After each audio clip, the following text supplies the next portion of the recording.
Sir, இவங்க தான் பேஷண்டோட அப்பா அம்மா. வணக்கங்க. வணக்கம். நாங்க பெத்த பொண்ணுதான் அங்க நிக்கிறது. பேரு சுகிஷா. பாழா போன ஜென்மத்து ஞாபகம் வந்து என் பேர் அருந்ததின்னா, எங்க அப்பா பேரு ஏகாம்பரம்னா, அம்மா பேரு செங்கின்னா.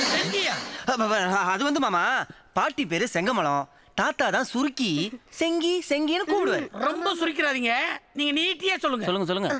அப்புறம் ஒரு அட்ரஸ கொடுத்து இதுதான் என் வீட்டு அட்ரஸ்ன்னு சொன்னா. அத பார்த்தா அது உங்க வீட்டு அட்ரஸ். எல்லாரையும் பார்த்துட்டல்ல, வாமா நம்ம வீட்டுக்கு போலாம். ஏய், நீ யார் என்ன வீட்டுக்கு கூப்பிடுறதுக்கு?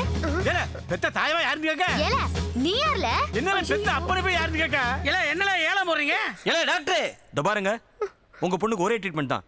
10 நாள் இவங்க வீட்டுல இருக்கணும். இருந்தா உங்க பொண்ணா திரும்பி வருவாங்க. இல்ல போன ஜென்மத்தின் ஞாபகம் போவே போகாது. ஐயோ, எங்களுக்கு எங்க பொண்ணு தாங்க வேணும். 10 நாளைக்கு உங்க வீட்லயே இருக்கட்டும்ங்க. இருக்கட்டும்னா நாங்க விட்டுருவோமா? மாப்பிள, உங்களையே எங்க வீட்டுல வச்சுக்கிட்டு இருக்கிறோம். என் தங்கச்சி இவ்வளவு வச்சுக்க மாட்டோமா? அப்படி சொல்லுங்கப்பா. 10 நாள் இல்ல, 10 வருஷம் ஆனாலும் அத்தை நம்ம வீட்டுல தான் இருப்பாங்க. இவன் ஏன் அத்தையை அமுக்குறான்? நீங்க வாங்க.